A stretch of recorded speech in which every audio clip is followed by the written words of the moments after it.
Nagsimula ang pelikula sa isang babaeng nagngangalang Melody na nag-e-skating sa isang snow sa gitna ng kagubatan. Nawalan siya ng kontrol at nahulog ang isang sanga na nakaipit sa kanyang hita na determinadong iligtas ang sarili. Nakita ni Melody ang isang kalapit na bahay at pumunta siya rito para humingi ng tulong. Dumating si Henry, isang maingat na lalaki na nakatira sa bahay, maingat na inalam ang sitwasyon bago nagpas siyang tulungan si Melody. Dinala niya ito sa loob upang makapagpahinga at pagkaraan ng ilang oras ay nakita siya ni Melody naghahasa ng iba't ibang mga kagamitan kabilang ang mga kutsilyo at gunting. Nais ni Henry na subukan na kunin ang nakabaon sa sugat ni Melody. Ilang buwan noong nakaraan kung saan si Henry ay nag-aahit ng kanyang balbas, si Henry ay hindi isang ordinaryong tao. Siya ay isang hitman na matagumpay na tinapos ang 79 na target sa nakaraan. Ang kanyang susunod na target ay si Kessler, isang mayamang negosyante na may maraming kumpanya. Binabantayang mabuti ni Henry si Kessler na naghihintay ng tamang sandali para tapusin siya. Sa wakas nang pumasok si Kessler sa isang silid, sinamantala ni Henry ang pagkakataon at pinatay siya nang walang nakakapansin dahil mahamog ang silid. Natapos ang kanyang misyon at kalmadong umalis si Henry at tumungo sa isang locker room. Naging malinaw na narito siya upang kunin ang bayad para sa kanyang nakamamatay na trabaho. Kinabukasan isang linya ng mga kotse ang pumunta sa lokal na sementeryo. Noong araw na ililibing nila si Kessler ang lalaking napatay. May dalawang detective, si Kappa at ang kanyang nakatatandang partner na si Davies.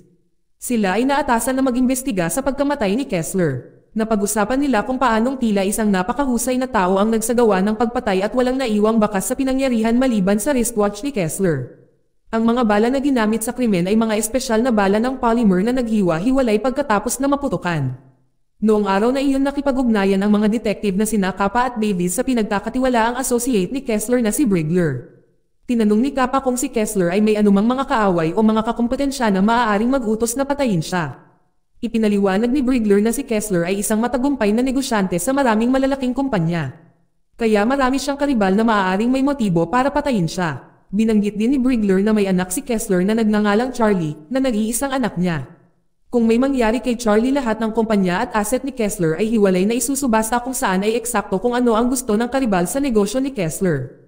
Nang marinig ito si Kappa ay nagtanong tungkol sa kasalukuyang kinaroroonan ni Charlie.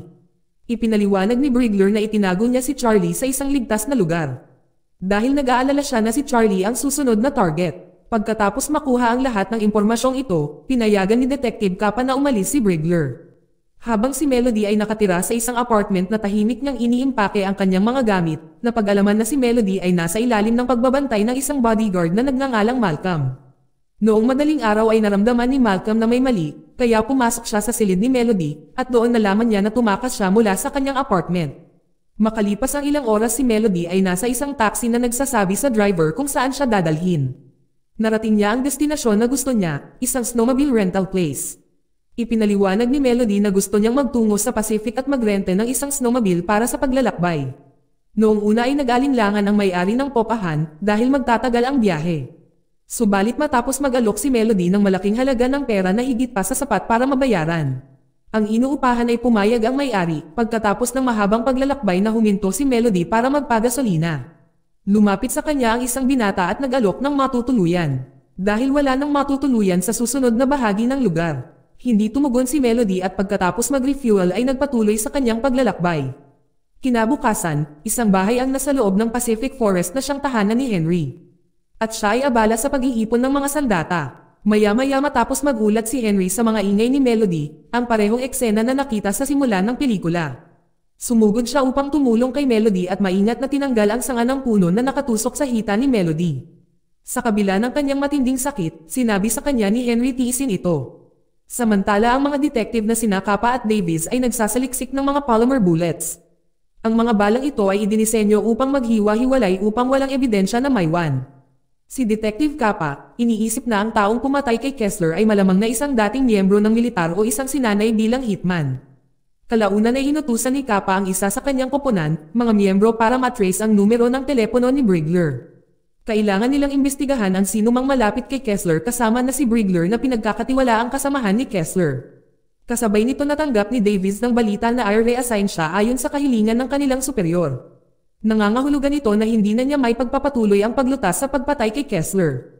Mukhang malungkot si Kappa ngunit nakasuporta pa rin sa kanyang kasamahan. Si Melody ay nagulat nang dalhin ni Henry ang isang osa sa kanyang bahay. Ipinaliwanag ni Henry na kailangan niyang protektahan ang Osa mula sa mga lobo sa labas na handang sumalakay.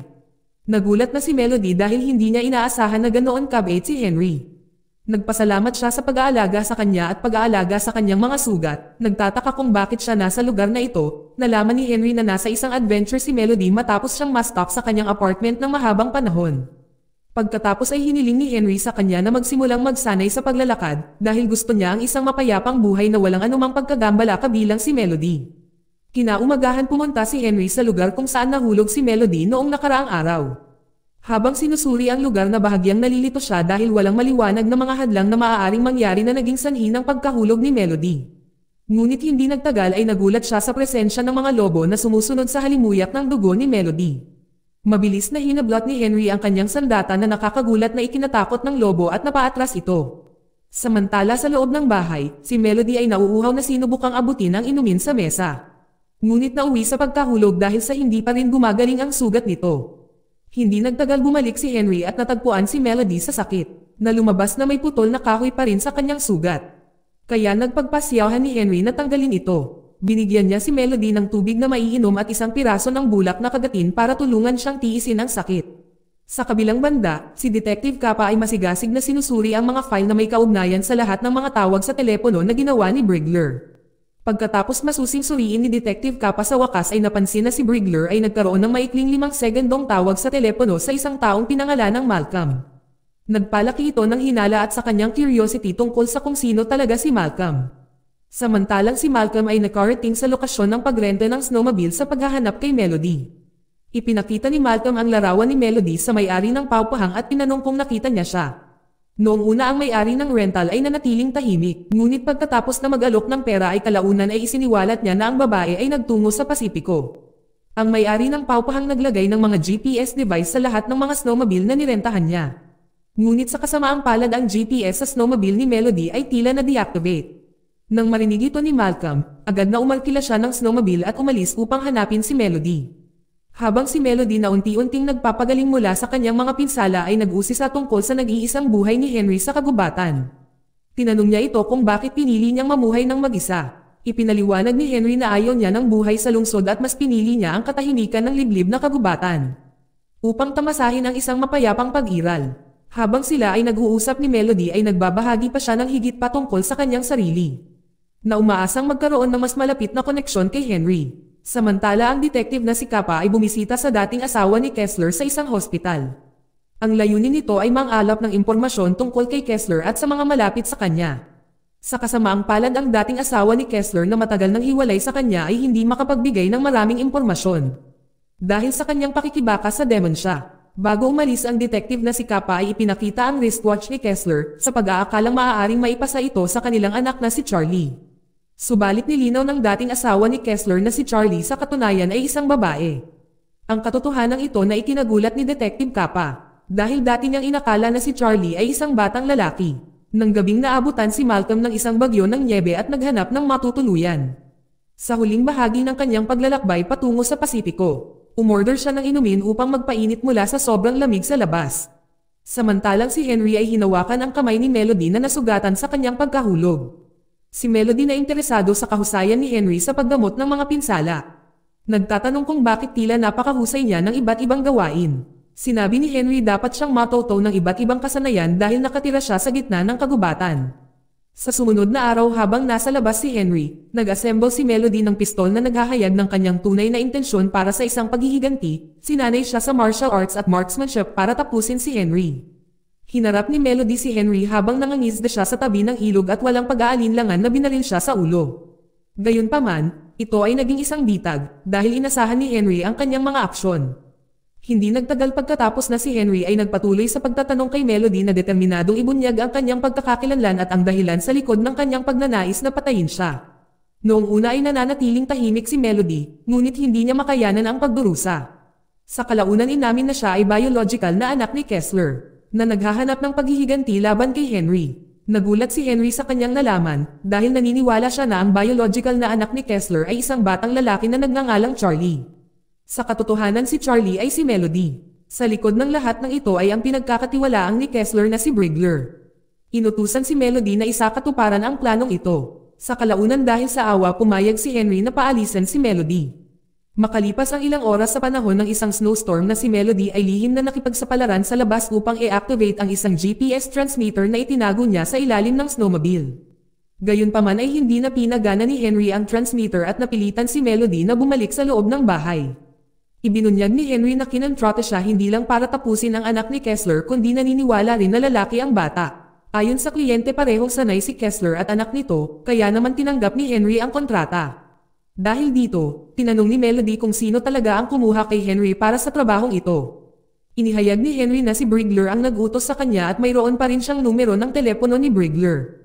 Si Melody pagkatapos ay ipinaliwanag na ang kanyang ama na si Kessler ay may matinding pagnanais na magkaroon ng lalaki na anak.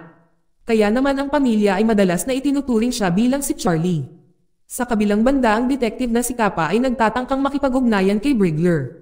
Ngunit ang kanyang mga tawag ay hindi nasagot. Nagsimulang maghinala si Kappa na si Brigler ang maaaring ang mastermind sa likod ng lahat na may planong agawin ang lahat ng kayamanan ni Kessler. Kinaumagahan ay natigil pa rin si Malcolm sa isang inn dahil sa patuloy na snowstorm. Nakatanggap siya ng isang mensahe na may mapa mula sa isang hindi kilalang numero ng telepono. Nang buksan niya ang mensahe ay napagtanto niyang mula ito kay Detective Kappa na sinusubukang i-hack ang kanyang telepono. Si Detective Kappa ay nagtagumpay sa paghahanap kay Malcolm.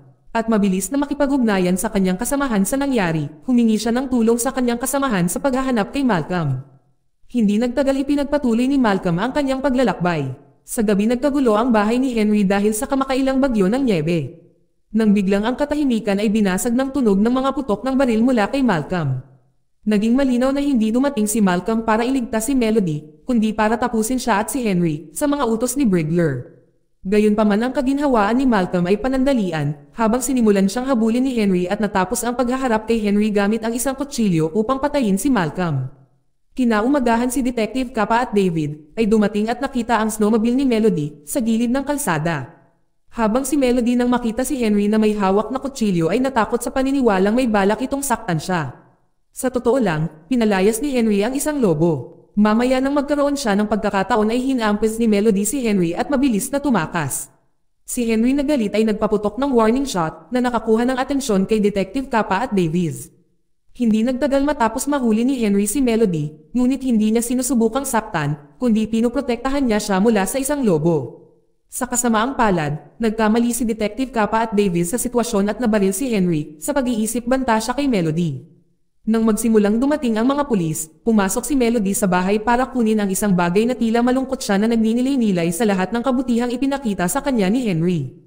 Kalaunan lumabas si Melody at ibinigay sa pulis ang numero ni Brigler na nakuha niya mula kay Henry. Sa huli si Melody ang naging nag-iisang tagapagmana sa kayamanan ng kanyang ama na si Kessler. Dito nagtatapos ang pelikula. Salamat sa panonood kaibigan.